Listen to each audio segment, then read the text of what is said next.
ನಮಸ್ಕಾರ ಗೆಳೆಯರಿ, stock market Kannada ಚಾನಲ್ಗೆ ಸ್ವಾಗತ ಸುಸ್ವಾಗತ. ಗೆಳೆಯರಿ, ವಿಡಿಯೋದಲ್ಲಿ ಅಮೆರಿಕ, ಇಸ್ರೇಲ್ ಹಾಗೂ ಇರಾನ್ ಯುದ್ಧ ಇನ್ನು ಜಾಸ್ತಿ ದಿನ ಕಂಟಿನ್ಯೂ ಆದ್ರೆ ಭಾರತದ ಮಾರ್ಕೆಟ್ ನ ಮೇಲೆ ಆಗಬಹುದಾಗಿರುವಂತಹ ಇಂಪ್ಯಾಕ್ಟ್ ನ ಬಗ್ಗೆ ತಿಳ್ಕೊಳ್ಳುವಂತ ಪ್ರಯತ್ನವನ್ನ ಮಾಡೋಣ. ಈ ಯುದ್ಧ ಜಾಸ್ತಿ ದಿನ ಡ್ರಾಗ್ ಆದಷ್ಟು ಖಂಡಿತ ಭಾರತದ ಮಾರ್ಕೆಟ್ ಅಷ್ಟೇ ಅಲ್ಲ, ಗ್ಲೋಬಲ್ ಮಾರ್ಕೆಟ್ಗೂ ಕೂಡ ಸಮಸ್ಯೆಯನ್ನ ತಂದೊಡ್ಡುತ್ತೆ. ಅದರಲ್ಲಿ ಯಾವುದೇ ಡೌಟ್ ಇಲ್ಲ. ನೋಡೋಣ ಎಷ್ಟರ ಮಟ್ಟಿಗೆ ಸಮಸ್ಯೆಯನ್ನ ತಂದೊಡ್ಬಹುದು, ಯಾರಿಗೆ ಹೆಚ್ಚು ಸಮಸ್ಯೆ ಆಗ್ಬಹುದು, ಭಾರತಕ್ಕೆ ಯಾವ ರೀತಿ ಸಮಸ್ಯೆ ಆಗ್ಬಹುದು, ಇದೆಲ್ಲವನ್ನು ಕೂಡ ನಾವು ಈ ಮೂಲಕ ತಿಳ್ಕೊಳ್ಳುವಂತ ಪ್ರಯತ್ನವನ್ನ ಮಾಡೋಣ.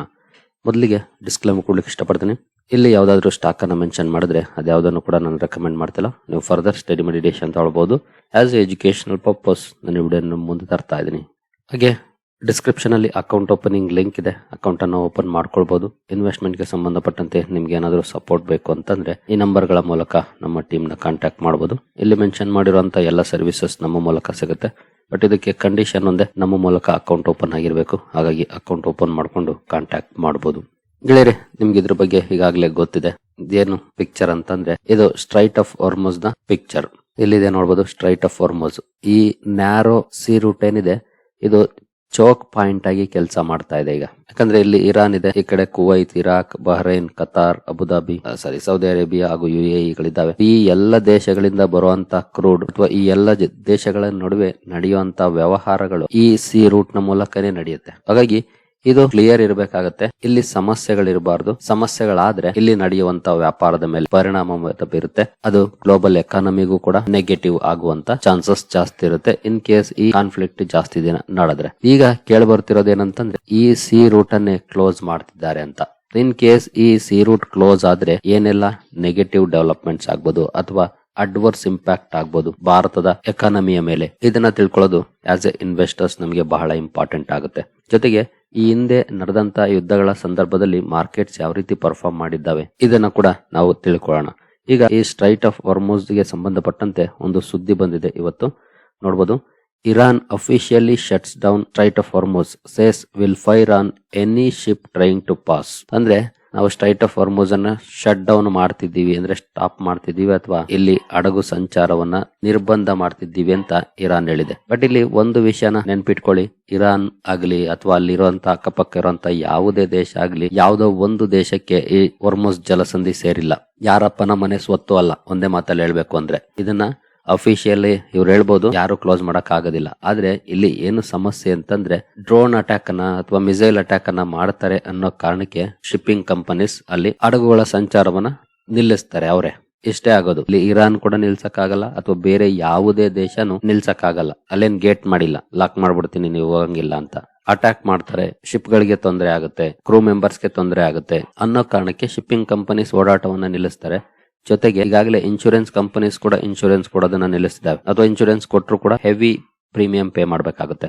ಈ ಕಾರಣದಿಂದ ಅಲ್ಲಿ ಹಡಗುಗಳ ಸಂಚಾರ ನಿಲ್ಲುತ್ತೆ ತಾನಾಗಿ. ಈ ಮೂಲಕ ಈ ಹಾರ್ಮುಜ್ ಜಲಸಂಧಿ ಕ್ಲೋಸ್ ಆಗುತ್ತೆ. ಬಿಟ್ರೆ ಅಫಿಷಿಯಲಿ ಯಾರಿಗೂ ರೈಟ್ಸ್ ಇಲ್ಲ ಕ್ಲೋಸ್ ಮಾಡಕ್ಕೆ. ಇವ್ರು ಹೇಳ್ತಿದಾರಲ್ಲ, ಯಾವ್ದಾದ್ರು ಶಿಪ್ ಪಾಸ್ ಮಾಡಕ್ಕೆ ಟ್ರೈ ಮಾಡಿದ್ರೆ ನಾವು ಅದ್ರ ಮೇಲೆ ದಾಳಿ ಮಾಡ್ತೀವಿ ಅಂತ. ಸೊ ಈ ಭಯಕ್ಕೆ ಯಾರು ಓಡಾಡೋದಿಲ್ಲ ಅಷ್ಟೇ. ಅಫಿಷಿಯಲಿ ಆಗ್ಬೋದು ಅಥವಾ ಅನ್ಅಫಿಷಿಯಲಿ ಆಗ್ಬೋದು, ಕ್ಲೋಸ್ ಆದಂಗೆ ಈ ರೀತಿ ಮಾಡಿದಾಗ.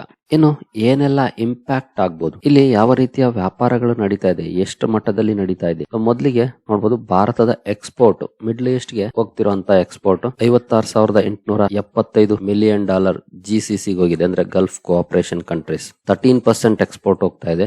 ಅದರ್ ವೆಸ್ಟ್ ಏಷ್ಯಾಗೆ 2% ಎಕ್ಸ್ಪೋರ್ಟ್ ಹೋಗ್ತಾ ಇದೆ. ಅಂದ್ರೆ ಟೋಟಲ್ 15% ಎಕ್ಸ್ಪೋರ್ಟ್ ನ ಮೇಲೆ ಇಲ್ಲಿ ಇಂಪ್ಯಾಕ್ಟ್ ಆಗುತ್ತೆ. ಇನ್ನು Saudi Arabia, UAE, Iraq, Iran ಇವೆಲ್ಲವೂ ಕೂಡ ಒಂದಷ್ಟಿದೆ. ಬಟ್ ಈ GCC ಕಂಟ್ರೀಸ್ಗೆ ಹೋಗ್ತಿರುವಂತದ್ದು ಅದರ್ ವೆಸ್ಟ್ ಏಷ್ಯಾ ಕಂಟ್ರೀಸ್ಗೆ ಹೋಗ್ತಿರೋದು 15% ಎಕ್ಸ್ಪೋರ್ಟ್ ಇದೆ. ಈ ಜಲಸಂಧಿ ಕ್ಲೋಸ್ ಆಗೋದ್ರಿಂದ ಅಥವಾ ಇಲ್ಲಿ ಡಿಸ್ರಪ್ಷನ್ಸ್ ಆಗೋದ್ರಿಂದ ನಮ್ಮ ಭಾರತದಿಂದ ಹೋಗುವಂತ 15% ಎಕ್ಸ್ಪೋರ್ಟ್ಸ್ಗೆ ಇಂಪ್ಯಾಕ್ಟ್ ಆಗುತ್ತೆ. ಅಂದ್ರೆ ನಮ್ಮ ಎಕ್ಸ್ಪೋರ್ಟ್ ಸ್ಟಾಪ್ ಆಗುವಂತ ಚಾನ್ಸಸ್ ಕೂಡ ಇರುತ್ತೆ ಅಥವಾ ಬೇರೆ ರೂಟ್ ಇಂದ ಹೋಗ್ಬೇಕಾಗುತ್ತೆ ಇನ್ ಕೇಸ್ ಏರ್ ಮೂಲಕ ಸಾಧ್ಯ ಆದ್ರೆ. ಈಗಾಗಲೇ ಎಲ್ಲ ವಿಮಾನಯಾನ ಸಂಸ್ಥೆಗಳು ಕೂಡ ಸ್ಟಾಪ್ ಮಾಡಿದಾವೆ ಸರ್ವಿಸಸ್ ಅನ್ನ. ಗ್ರಾಜುಯಲ್ ಆಗಿ ಸ್ಟಾರ್ಟ್ ಮಾಡ್ತೇವೆ ಅಂತ ಸುದ್ದಿ ಬಂತು ರಾತ್ರಿ. ಬಟ್ ಇನ್ನು ಅದಕ್ಕೆ ಕ್ಲಾರಿಟಿ ಇಲ್ಲ. ಏರ್ ಮೂಲಕ ಕೂಡ ಕಷ್ಟ. ಜೊತೆಗೆ ಎಲ್ಲ ವಸ್ತುಗಳನ್ನು ಏರ್ ಮೂಲಕ ಟ್ರಾನ್ಸ್ಪೋರ್ಟ್ ಮಾಡಕ್ ಆಗಲ್ಲ ಅಥವಾ ಮಾಡಿದ್ರು ಕಾಸ್ಟ್ ಜಾಸ್ತಿ ಆಗುತ್ತೆ. ಸಿ ರೂಟ್ ಇರೋದೇ ಕಾಸ್ಟ್ ಕಡಿಮೆ ಆಗುತ್ತೆ ಅಂತ. ಹಾಗಾಗಿ ಈ 15% ಎಕ್ಸ್ಪೋರ್ಟ್ ನ ಮೇಲೆ ಇಂಪ್ಯಾಕ್ಟ್ ಆಗುತ್ತೆ ಭಾರತದಲ್ಲಿ. ಏನು ನೆಕ್ಸ್ಟ್ ವಿಚಾರಕ್ಕೆ ಬಂದ್ರೆ ಇಂಪೋರ್ಟ್ಸ್ ವಿಚಾರಕ್ಕೆ. ನಾವು ಅಲ್ಲಿಂದ ಎಷ್ಟು ಪ್ರಮಾಣದಲ್ಲಿ ಇಂಪೋರ್ಟ್ ಮಾಡ್ಕೊಳ್ತೀವಿ. GCC ಕಂಟ್ರಿಯಿಂದ ನೋಡಬಹುದು 17% ಇಂಪೋರ್ಟ್ ಇದೆ. ನಮ್ಮ ಟೋಟಲ್ ಇಂಪೋರ್ಟ್ಸ್ ಅಲ್ಲಿ 17% GCC ಕಂಟ್ರೀಸ್ ಇಂದ ಬರುತ್ತೆ. ಹಾಗೆ ಅದರ್ ವೆಸ್ಟ್ ಏಷ್ಯಾದಿಂದ 5% ಬರುತ್ತೆ. ಅಂದ್ರೆ 21% ಇಂಪೋರ್ಟ್ಸ್ ನ ಮೇಲೆ ಇದರ ಇಂಪ್ಯಾಕ್ಟ್ ಆಗುತ್ತೆ. ಇಲ್ಲಿ ಮೇಜರ್ ಇಂಪೋರ್ಟ್ ಆಗೋದೆ gas and oil major part. ಇನ್ನು ಉಳಿದದ್ದು ತುಂಬಾ ಕಡಿಮೆ ಪ್ರಮಾಣದಲ್ಲಿರುತ್ತೆ. ಸುಮಾರು $1,54,648 ಮಿಲಿಯನ್ ಇಂಪೋರ್ಟ್ ನಡೀತಾ ಇದೆ. ಇಲ್ಲಿ ಈ 21% ಇಂಪೋರ್ಟ್ ನ ಮೇಲೆ ಇಂಪ್ಯಾಕ್ಟ್ ಆಗುತ್ತೆ. ಟೋಟಲ್ ಇಂಪೋರ್ಟ್ ನೋಡಬಹುದು, Saudi Arabia, UAE, Iraq, Iran ಎಲ್ಲವನ್ನು ಸೇರಿಸಿದ್ರೆ $7,21,200 ಮಿಲಿಯನ್ ಆಗುತ್ತೆ. GCC ಹಾಗೂ ಅದರ್ ವೆಸ್ಟ್ ಏಷ್ಯಾದಿಂದ 21% ಇದೆ. ಇನ್ನು ಈ ಸಿ ರೂಟ್ ನ ಮೂಲಕ ಯಾವೆಲ್ಲ ಕಮಾಡಿಟೀಸ್ ವ್ಯಾಪಾರ ನಡೀತಾ ಇದೆ. ಫರ್ಟಿಲೈಸರ್ ನೋಡಬಹುದು, ಇದು not only Bharat, throughout the world ನಡೆಯುವಂತ ವ್ಯವಹಾರ. ಇದು ಫರ್ಟಿಲೈಸರ್ 33% ನಡೀತಾ ಇದೆ. ಅಂದ್ರೆ ಮಿಡ್ಲ್ ಈಸ್ಟ್ 33% ಎಕ್ಸ್ಪೋರ್ಟ್ ಮಾಡ್ತಾ ಇದೆ ಫರ್ಟಿಲೈಸರ್ ಅನ್ನ. ಇನ್ನು ಮೆಥನಾಲ್ 31.6% ಇದೆ. ಕ್ರೂಡ್ ಆಲ್ಮೋಸ್ಟ್ 31% ಇದೆ. ಮಿನರಲ್ಸ್ 17.2% ಎಕ್ಸ್ಪೋರ್ಟ್ ಮಾಡ್ತಿದ್ದಾರೆ, 7% ಇಂಪೋರ್ಟ್ ಮಾಡ್ಕೊಳ್ತಿದ್ದಾರೆ. ಟೋಟಲ್ 24% ವ್ಯಾಪಾರ ನಡೆಯುತ್ತೆ ಅಲ್ಲಿ. ಇನ್ನು NGL 23.4% ವ್ಯಾಪಾರ ನಡೆಯುತ್ತೆ. LNG 19.3%, CPP 13.7%, DPP 13.4%, ಪೆಟ್ಕೋಕ್ 8.1% ವ್ಯವಹಾರ ನಡೆಯುತ್ತೆ. ಸಾಫ್ಟ್ಸ್ 6.7%, ಗ್ರೈನ್ಸ್ ಅಂಡ್ ಆಯಿಲ್ ಸೀಡ್ಸ್ 4.3% ವ್ಯವಹಾರ ನಡೀತಾ ಇದೆ. ಇಷ್ಟು ಟ್ರೇಡ್ ನ ಮೇಲೆ ಇಂಪ್ಯಾಕ್ಟ್ ಆಗುವಂತ ಚಾನ್ಸಸ್ ಇರುತ್ತೆ. ಇಲ್ಲಿ ಮಿಡ್ಲ್ ಈಸ್ಟ್ ಕಂಟ್ರೀಸ್ಗೂ ಕೂಡ ನೆಗೆಟಿವ್ ಡೆವಲಪ್ಮೆಂಟ್. ಇದು ನಾಟ್ ಓನ್ಲಿ ಭಾರತ ಅಥವಾ ಬೇರೆ ದೇಶಗಳಿಗೆ ಅಷ್ಟೇ ಅಲ್ಲ, ಅಥವಾ ಯುರೋಪಿಯನ್ ಕಂಟ್ರೀಸ್ ಅಷ್ಟೇ ಅಲ್ಲ, ಸ್ವತಃ ಮಿಡ್ಲ್ ಈಸ್ಟ್ ಕಂಟ್ರೀಸ್ ಕೂಡ ಇದರ ಕಷ್ಟವನ್ನ ಅನುಭವಿಸಬೇಕಾಗುತ್ತೆ. ಹಾಗಾಗಿನೇ ಈ ಸಿ ರೂಟ್ ಬಹಳನೇ ಇಂಪಾರ್ಟೆಂಟ್ ಆಗ್ತಾ ಇದೆ. ಇನ್ನು ಭಾರತದ ಕ್ರೂಡ್ ಆಯಿಲ್ ಮಿಕ್ಸ್ ಅನ್ನ ನೋಡೋಣ. ಭಾರತ ಎಲ್ಲಿಂದ ಈಗ ಸದ್ಯದ ಮಟ್ಟಿಗೆ ಇಂಪೋರ್ಟ್ ಮಾಡ್ಕೊಳ್ತಾ ಇದೆ. ಮೊದಲಿಗೆ ಇದು ಡಿಸೆಂಬರ್ 25 ಡೇಟಾ. ರಷ್ಯಾದಿಂದ 24% ಇಂಪೋರ್ಟ್ ಅನ್ನ ಮಾಡ್ಕೊಳ್ತಾ ಇತ್ತು. ಮೇ ಬಿ ಜನವರಿಯಲ್ಲಿ ಸ್ವಲ್ಪ ಕಡಿಮೆ ಆಗಿರ್ಬೋದು, ಟ್ರೇಡ್ ಡೀಲ್ ಅದು ಇದು ಅಂದ್ಕೊಂಡು ಜನವರಿ ಫೆಬ್ರವರಿಲಿ ಸ್ವಲ್ಪ ಕಡಿಮೆ ಆಗಿರ್ಬೋದು. ಬಟ್ ಈಗ ಜಾಸ್ತಿ ಮಾಡ್ಕೊಳ್ಬೇಕಾಗುತ್ತೆ, ಮಾಡ್ಕೊಳ್ಳುತ್ತೆ ದೇಶ. ಯಾಕೆಂತಂದ್ರೆ ಎನರ್ಜಿ ಸೆಕ್ಯೂರಿಟಿ ಬೇಕಲ್ಲ, ಇಲ್ಲಂತೂ ಸಮಸ್ಯೆ ಆಗ್ತಾ ಇದೆ. ಹಾಗಾಗಿ ಅಲ್ಲಿಂದ ಇಂಪೋರ್ಟ್ ಮಾಡ್ಕೊಳ್ಳುವಂತ ಚಾನ್ಸಸ್ ಜಾಸ್ತಿ ಇರುತ್ತೆ. ಭಾರತ ಮೇ ಬಿ 24% ಅಥವಾ ಅದಕ್ಕಿಂತ ಜಾಸ್ತಿನೂ ಕೂಡ ಹೋಗಬಹುದು. ಇನ್ನು ಇರಾಕ್ ಇಂದ 21% ಇದೆ. ನೋಡಬಹುದು, ಇರಾಕ್ ಇಂದ ಬರುವಂತ ತೈಲ ಕೂಡ ಇದೇ ರೂಟ್ ಅಲ್ಲಿ ಬರಬೇಕು, ಸ್ಟ್ರೈಟ್ ಆಫ್ ಹಾರ್ಮುಜ್ ಅನ್ನ ದಾಟ್ಕೊಂಡೇ ಬರಬೇಕು. ಇನ್ನು ಸೌದಿ ಅರೇಬಿಯಾ 16%, UAE 15%. ಸೇಮ್ ಈ ಮೂರು ಕಂಟ್ರೀಸ್ ಇಂದ ಬರುವಂತ ಕ್ರೂಡ್ ಸ್ಟ್ರೈಟ್ ಆಫ್ ಹಾರ್ಮುಜ್ ನ ಮೂಲಕನೇ ಬರಬೇಕು. ಅಲ್ಲಿಗೆ ನೋಡಬಹುದು 21 + 16 37 52% ಆಗೋಯ್ತು. ನಂತರ USA 5%, ಕುವೈತ್ 5%, ಬ್ರೆಜಿಲ್ 3%, ಅಂಗೋಲಾ 2%, ನೈಜೀರಿಯಾದಿಂದ 2% ಇದೆ, ಕತಾರ್ ಇಂದ 2%, ಈಜಿಪ್ಟ್ ಇಂದ 2% ಇದೆ, ಮೆಕ್ಸಿಕೋ 2% ಇದೆ, ಕಾಂಗೋ 1% ಇದೆ, ಕೊಲಂಬಿಯಾ 1%, ಟರ್ಕಿ 1%, ಕಾಂಗೋ ರಿಪಬ್ಲಿಕ್ 1%. ಈ ರೀತಿಯಾಗಿ ಭಾರತದ ಇಂಪೋರ್ಟ್ ಮಿಕ್ಸ್ ಇದೆ ಕ್ರೂಡ್ ವಿಚಾರದಲ್ಲಿ. ಮಿಡ್ಲ್ ಈಸ್ಟ್ ಇಂದ ಆಲ್ಮೋಸ್ಟ್ 50% ಅಥವಾ ಅಬೌವ್ 50% ಇಂಪೋರ್ಟ್ ಬರ್ತಾ ಇದೆ. ಇದನ್ನ ಆಬ್ವಿಯಸ್ಲಿ ರೀರೂಟ್ ಮಾಡಬೇಕಾಗುತ್ತೆ, ಬೇರೆ ದೇಶಗಳಿಂದ ತರಿಸ್ಕೊಳ್ಬೇಕಾಗುತ್ತೆ. ಅದು ರಷ್ಯಾದಿಂದ ಆಗ್ಬೋದು, ಅಥವಾ USA ಇಂದ ಆಗ್ಬೋದು, ಅಥವಾ ಬ್ರೆಜಿಲ್ ಇಂದ ಆಗ್ಬೋದು. ಎಲ್ಲಿಂದನಾದ್ರೂ ಜಾಸ್ತಿ ಮಾಡ್ಕೊಳ್ಳೇಬೇಕಾಗುತ್ತೆ, ಯಾಕಂದ್ರೆ ಎನರ್ಜಿ ಸೆಕ್ಯೂರಿಟಿ ಬಹಳ ಮುಖ್ಯ ಆಗುತ್ತೆ. ಇನ್ ಕೇಸ್ ಇಲ್ಲಿ ಸಮಸ್ಯೆಗಳಾಯ್ತು ಅಂದ್ರೆ, ಅಥವಾ ಕ್ರೂಡ್ ಇನ್ನೂ ಜಾಸ್ತಿ ಆಯ್ತು ಅಂದ್ರೆ, ಖಂಡಿತ ಭಾರತದಲ್ಲಿ ಇನ್ಫ್ಲೇಷನ್ ಜಾಸ್ತಿ ಆಗುತ್ತೆ. Not only Bharat, throughout the globe inflation ಜಾಸ್ತಿ ಆಗುತ್ತೆ. ರಿಸೆಷನರಿ ಫಿಯರ್ಸ್ ಕೂಡ ಸ್ಟಾರ್ಟ್ ಆಗುತ್ತೆ. ಇನ್ನು ಸಿನಾರಿಯೋಸ್ ಅನ್ನ ನೋಡೋಣ. ಮ್ಯಾಕ್ರೋ ಇಂಡಿಕೇಟರ್ಸ್ ಏನ್ ಹೇಳ್ತವೆ ಭಾರತದ ಗ್ರೋತ್ ಬಗ್ಗೆ ಅಂತ. ಬೇಸ್ ಲೈನ್ ಕೇಸ್ ಅಂದ್ರೆ 4% ಇನ್ಫ್ಲೇಷನ್ ವಿಚಾರಕ್ಕೆ ಬಂದ್ರೆ Q1 FY27 4% ಇರಬಹುದು ಅಂತ RBI ಎಸ್ಟಿಮೇಟ್ ಅನ್ನ ಮಾಡಿದೆ. ಇಲ್ಲಿ ಅಂದ್ರೆ ಬ್ರೆಂಟ್ ಕ್ರೂಡ್ $80 ಪರ್ ಬ್ಯಾರಲ್ ಏನಾದ್ರೂ ಇದೆ ಅಂತ ಅಂದ್ರೆ, ಅಥವಾ 80+ ಆಗಿದೆ ಅಂದ್ರೆ, ಈ 4% ಇನ್ಫ್ಲೇಷನ್ ಎಸ್ಟಿಮೇಷನ್ ಏನಿತ್ತು ಅದು 4.5% ಗೆ ಹೋಗುವಂತ ಚಾನ್ಸಸ್ ಇದೆ. ಈಗ ಆಲ್ಮೋಸ್ಟ್ $80 ರೇಂಜ್ ಅಲ್ಲಿ ಟ್ರೇಡ್ ಆಗ್ತಿದೆ. $80 ಇತ್ತು ಅಂದ್ರೆ 4% ಇದ್ದು 4.5% ಆಗುತ್ತೆ inflation. In case straight of Hormuz ಅಲ್ಲಿ ಡಿಸ್ಟ್ರಪ್ಷನ್ ಜಾಸ್ತಿ ಆಗಿ ಕ್ರೂಡ್ ಸಪ್ಲೈ ತುಂಬಾ ಕಷ್ಟ ಆಗಿ $90 ಕ್ರಾಸ್ ಮಾಡ್ತು ಅಂತಂದ್ರೆ 5% ಹೋಗೋ ಚಾನ್ಸಸ್ ಇರುತ್ತೆ ಇನ್ಫ್ಲೇಷನ್ ಲೆಕ್ಕಾಚಾರಗಳ ಪ್ರಕಾರ. ಇನ್ನು ಫುಲ್ ಬ್ಲಾಕ್ ಆಗಿ ರೀಜನಲ್ ವಾರ್ ದೊಡ್ಡ ಮಟ್ಟದಲ್ಲಿ ಮುಂದುವರೆದು ಏನಾದ್ರೂ 110 ಪರ್ ಬ್ಯಾರಲ್ ಏನಾದ್ರೂ ಹೋಯ್ತು ಕ್ರೂಡ್ ಅಂದ್ರೆ 7% ಆಗುವಂತ ಚಾನ್ಸಸ್ ಇರುತ್ತೆ ಇನ್ಫ್ಲೇಷನ್. ತುಂಬಾನೇ ಜಾಸ್ತಿ ಆಗೋಯ್ತು 7% ಇನ್ಫ್ಲೇಷನ್. ಇನ್ನು ಟ್ರೇಡ್ ಡಿಫಿಸಿಟ್ ಜಾಸ್ತಿ ಆದ್ರೆ ರುಪಿ ವೀಕ್ ಆಗುತ್ತೆ. ಈಗಾಗಲೇ ರುಪಿ ವೀಕ್ ಇದೆ, 91 ರೇಂಜ್ ಅಲ್ಲಿ ಇದೆ. ಇಂತಹ ಸಂದರ್ಭದಲ್ಲಿ ಕ್ರೂಡ್ ಜಾಸ್ತಿ ಆಗಿ ಟ್ರೇಡ್ ಡಿಫಿಸಿಟ್ ಜಾಸ್ತಿ ಆಗ್ತಾ ಹೋದ್ರೆ ಅಗೇನ್ ನಮ್ಗೆ ಇನ್ನೊಂದು ಹೊಡೆತ, ರುಪಿ ವೀಕ್ ಆಗುತ್ತೆ. ನೋಡಬಹುದು, trade deficit based on FY26 USD $349 billion ಇದೆ. ಇದು ಬೇಸ್ ಕೇಸ್. ಇನ್ನು ಲಿಮಿಟೆಡ್ ಡಿಸ್ರಪ್ಷನ್ ಆದ್ರೆ 80 ಪರ್ ಬ್ಯಾರಲ್ ಗೊತ್ತು ಅಂತಂದ್ರೆ $365 ಬಿಲಿಯನ್ ಆಗುತ್ತೆ. ಟ್ರೇಡ್ ಡಿಫಿಸಿಟ್ ಜಾಸ್ತಿ ಆಗುತ್ತೆ. ನಂತರ 5% ಇನ್ಫ್ಲೇಷನ್ ಹೋಯ್ತು, ಅಥವಾ 5% ಇನ್ಫ್ಲೇಷನ್ ಅನ್ನೋದಕ್ಕಿಂತ $90 ಪರ್ ಬ್ಯಾರಲ್ ಹೋಯ್ತು ಅಂತಂದ್ರೆ ಕ್ರೂಡ್ $390 ಬಿಲಿಯನ್ ಆಗುತ್ತೆ ಟ್ರೇಡ್ ಡಿಫಿಸಿಟ್ ಕೊರತೆ. ನಂತರ $110 ಗೊತ್ತು ಅಂತಂದ್ರೆ ಕ್ರೂಡ್ ಪ್ರೈಸ್ $442 ಬಿಲಿಯನ್ ಆಗುತ್ತೆ ಟ್ರೇಡ್ ಡೆಫಿಸಿಟ್. ಅಂದ್ರೆ ನಾವು ಜಾಸ್ತಿ ಇಂಪೋರ್ಟ್ ಮಾಡ್ಕೊಳ್ಳೋದ್ರಿಂದ ಟ್ರೇಡ್ ಡೆಫಿಸಿಟ್ ಜಾಸ್ತಿ ಆಗ್ತಾ ಹೋಗುತ್ತೆ. ನಮ್ಮ ಭಾರತ ಸರ್ಕಾರ ಟ್ರೇಡ್ ಡೆಫಿಸಿಟ್ ವಿಚಾರದಲ್ಲಿ ತುಂಬಾನೇ ಚೆನ್ನಾಗಿ ಕೆಲಸ ಮಾಡ್ತಾ ಇದೆ. ಪ್ರತಿ ಬಜೆಟ್ ಅಲ್ಲೂ ಕೂಡ ನೋಡ್ತಿದೀವಲ್ಲ, ಬಿಲೋ 4% ಟಾರ್ಗೆಟ್ ಅನ್ನು ಹಾಕೊಂಡಿದ್ದಾರೆ. ಇನ್ ಕೇಸ್ ಕ್ರೂಡ್ ಪ್ರೈಸ್ ತುಂಬಾ ಜಾಸ್ತಿ ಆದ್ರೆ ಟ್ರೇಡ್ ಡೆಫಿಸಿಟ್ ಅಲ್ಲೂ ಕೂಡ ವ್ಯತ್ಯಾಸಗಳಾಗುತ್ತೆ, ಜಾಸ್ತಿ ಆಗುತ್ತೆ ನಮ್ಮ ಬಜೆಟ್ ಕೊರತೆ. ಇನ್ನು GDP ವಿಚಾರಕ್ಕೆ ಬಂದ್ರೆ Q1 FY27 ಅಲ್ಲಿ RBI 6.9% ಇರಬಹುದು ಅಂತ ಎಸ್ಟಿಮೇಟ್ ಮಾಡಿದ್ದಾರೆ ಬೇಸ್ ಲೈನ್ ಕೇಸ್ ಅಲ್ಲಿ. ಇನ್ ಕೇಸ್ 80 ಪರ್ ಬ್ಯಾರೆಲ್ ಹೋಯ್ತು ಅಂತಂದ್ರೆ ಕ್ರೂಡ್ 6.7% ಗೆ ಇಳಿಯುವಂತ ಚಾನ್ಸಸ್ ಇರುತ್ತೆ GDP ಗ್ರೋತ್, ಯಾಕಂದ್ರೆ ಇನ್ಫ್ಲೇಷನ್ ಜಾಸ್ತಿ ಆಗುತ್ತಲ್ಲ. ನಂತರ 90 ಪರ್ ಬ್ಯಾರೆಲ್ ಆಯ್ತು ಅಂದ್ರೆ 6.5% ಗೆ ಇಳಿಯುವ ಚಾನ್ಸಸ್ ಇರುತ್ತೆ. ಹಾಗೆ ಇನ್ ಕೇಸ್ $110 ಪರ್ ಬ್ಯಾರೆಲ್ ಹೋಯ್ತು ಅಂತಂದ್ರೆ 6.10% ಗೆ ಇಳಿಯುವಂತ ಚಾನ್ಸಸ್ ಇರುತ್ತೆ.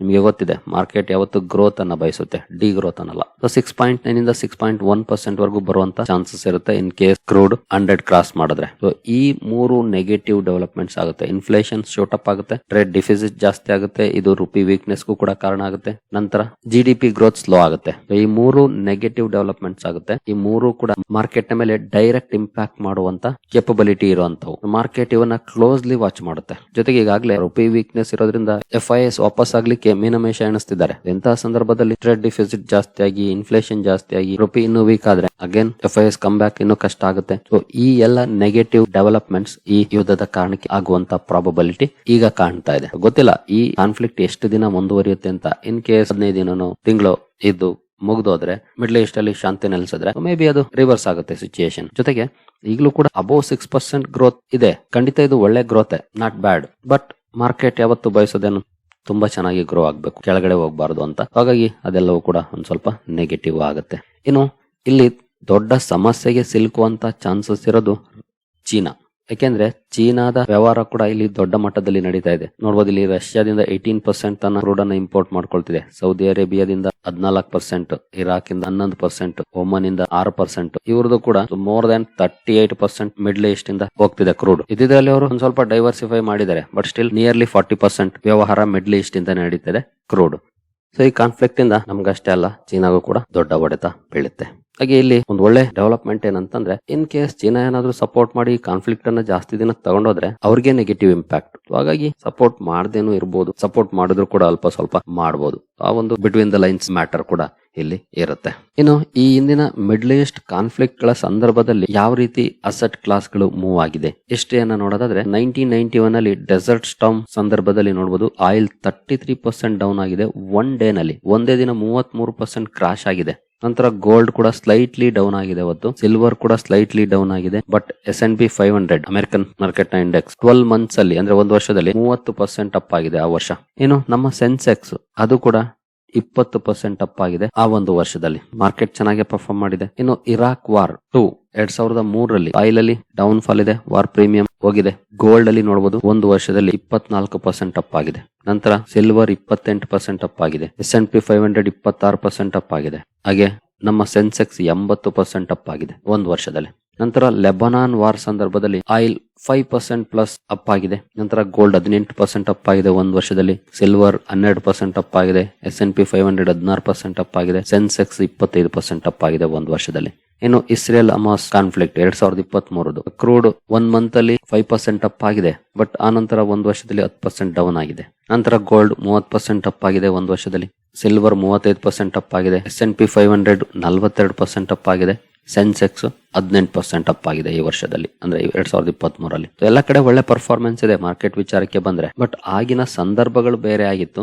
ಜೊತೆಗೆ ಆಗ ಸ್ಟ್ರೈಟ್ ಆಫ್ ಹಾರ್ಮುಜ್ ಏನಿತ್ತು ಒಂದಷ್ಟು ಡಿಸ್ರಪ್ಷನ್ಸ್ ಆಗಿದೆ. ಬಟ್ ಈಗಿನ ಸಂದರ್ಭ ಬೇರೆ ರೀತಿ ಇದೆ. ಯಾಕಂದ್ರೆ ಡಿಫೆನ್ಸ್ ಅಲ್ಲಿ ಅಡ್ವಾನ್ಸ್ಡ್ ಎಕ್ವಿಪ್ಮೆಂಟ್ಸ್ ಇದ್ದ ಡಿಸ್ರಪ್ಷನ್ ಮಾಡೋ ಅಂತವ್ ಮಿಸೈಲ್ ಆಗ್ಬೋದು, ಡ್ರೋನ್ ಆಗ್ಬೋದು. ಆಗೆಲ್ಲ ಡ್ರೋನ್ ಎಲ್ಲ ಇರ್ಲೇ ಇಲ್ಲ. ಜೆಟ್ಸ್ ಮೂಲಕನೇ ಅಟ್ಯಾಕ್ ಮಾಡಬೇಕಿತ್ತು ಅಥವಾ ಮಿಸೈಲ್ ಮೂಲಕ ಮಾಡಬೇಕಿತ್ತು. ಆಗ ಇರಾನ್ಗೂ ಕೂಡ ಅಥವಾ ಅಲ್ಲಿ ಇದ್ದಂತ ಬೇರೆ ದೇಶಗಳಿಗೂ ಕೂಡ ಅಷ್ಟೊಂದು ಶಕ್ತಿ ಕೂಡ ಇರಲಿಲ್ಲ. ಬಟ್ ಈಗ ಬೇರೆ ತರ ಇದೆ. ಎಲ್ಲೋ ಕೂತ್ಕೊಂಡು ಮಿಸೈಲ್ ಮೂಲಕ ಅಟ್ಯಾಕ್ ಮಾಡಬಹುದು. ಇದು ಕನ್ಸರ್ನಿಂಗ್ ವಿಚಾರ ಆಗಿದೆ ಮಾರ್ಕೆಟ್ಗೆ. ಒಟ್ಟಿನಲ್ಲಿ ಈ ಕಾನ್ಫ್ಲಿಕ್ಟ್ ಜಾಸ್ತಿ ದಿನ ನಡೆದಷ್ಟು, ಕ್ರೂಡ್ ಅಲ್ಲಿ ಜಾಸ್ತಿ ರ್ಯಾಲಿ ಬಂದಷ್ಟು ಮಾರ್ಕೆಟ್ಗೆ ನೆಗೆಟಿವ್ ಡೆವಲಪ್ಮೆಂಟ್ ಆಗುತ್ತೆ. ಇದನ್ನ ನೀವು ಬೇಕಿದ್ರೆ ಸ್ಕ್ರೀನ್ ಶಾಟ್ ತಗೊಂಡು ಇಟ್ಕೊಳ್ಳಿ. 80 ಪರ್ ಬ್ಯಾರಲ್ ಆಯ್ತು ಅಂದ್ರೆ ಏನು ಇಂಪ್ಯಾಕ್ಟ್ ಆಗುತ್ತೆ ಗೊತ್ತಾಗುತ್ತೆ. 90 ಆದ್ರೇನು, 110 ಆದ್ರೇನು ಅಂತ. ಈಗಾಗಲೇ $80 ಬಂದಿದೆ. ಬಟ್ ಇದು ಅದಕ್ಕಿಂತ ಮೇಲೆ ಹೋದ್ರೆ ಸಮಸ್ಯೆ ಜಾಸ್ತಿ ಆಗುತ್ತೆ, ಅಥವಾ ಆ ಲೆವೆಲ್ ಅಲ್ಲೇ ಸಸ್ಟೈನ್ ಆದ್ರೆ ಸಮಸ್ಯೆ ಕಡಿಮೆನೆ ಇರುತ್ತೆ, ಜಾಸ್ತಿ ಆಗಲ್ಲ. ಇನ್ನು ಇವತ್ತು ಯಾವ ರೀತಿ ಇದೆ ಪರ್ಫಾರ್ಮೆನ್ಸ್ ನೋಡಬಹುದು. 2.24% ಅಥವಾ 2.2% ಅಪ್ ಆಗಿದೆ ಇವತ್ತು. $79.45 ರೇಂಜ್ ಅಲ್ಲಿ ಕ್ರೂಡ್ ಟ್ರೇಡ್ ಆಗ್ತಿದೆ ಆಸ್ ಆಫ್ ನೌ. ಸರಿ ಗೆಳೆಯರಿ, ನಿಮ್ಮಲ್ಲಿ ಯಾರಿಗಾದ್ರೂ ಸ್ಟಾಕ್ ಮಾರ್ಕೆಟ್ ಬಗ್ಗೆ ಕಲಿಯುವಂತ ಆಸಕ್ತಿ ಇದ್ರೆ ನಮ್ಮ ತರಬೇತಿ ಕಾರ್ಯಕ್ರಮ ಇದೆ. 6 ತಿಂಗಳ ಕಾರ್ಯಕ್ರಮ ಆಗಿರುತ್ತೆ. ಇಲ್ಲಿ ಸ್ಟಾಕ್ ರೆಕಮೆಂಡೇಶನ್ ಸಿಗೋದಿಲ್ಲ, ಆದ್ರೆ ಒಂದೊಳ್ಳೆ ಕಂಪನಿಯನ್ನ ಹೇಗೆ ಹುಡುಕ್ಬೇಕು, ಏನೆಲ್ಲ ಸ್ಟಡಿ ಮಾಡಬೇಕು, ಫಂಡಮೆಂಟಲ್ಸ್ ಆಗ್ಬೋದು, ಟೆಕ್ನಿಕಲ್ಸ್ ಆಗ್ಬೋದು, ಅಥವಾ ಎರಡನ್ನು ಇಂಟಿಗ್ರೇಟ್ ಮಾಡೋದಾಗ್ಬೋದು, ಈ ಎಲ್ಲ ವಿಷಯಗಳನ್ನ ಒಳಗೊಂಡಿರುತ್ತೆ. ಇಂಟ್ರೆಸ್ಟ್ ಇರೋರು ಇಮೇಲ್ ಮೂಲಕ ಸಂಪರ್ಕ ಮಾಡಬಹುದು. ಸರಿ ಗೆಳೆಯರೇ, ಈ ವಿಡಿಯೋ ನಿಮಗೆ ಇಷ್ಟ ಆಗಿದೆ ಅಂದ್ಕೊಳ್ತೀನಿ. ಹಾಗೆ ಡಿಸ್ಕ್ರಿಪ್ಷನ್ ಅಲ್ಲಿ ಅಕೌಂಟ್ ಓಪನಿಂಗ್ ಲಿಂಕ್ ಇದೆ, ಅಕೌಂಟ್ ಅನ್ನು ಓಪನ್ ಮಾಡ್ಕೊಳ್ಬಹುದು. ಮುಂದಿನ ವಿಡಿಯೋದಲ್ಲಿ ಸಿಗೋಣ. ಅಲ್ಲಿವರೆಗೂ ಜೈ ಹಿಂದ್, ಜೈ ಕರ್ನಾಟಕ.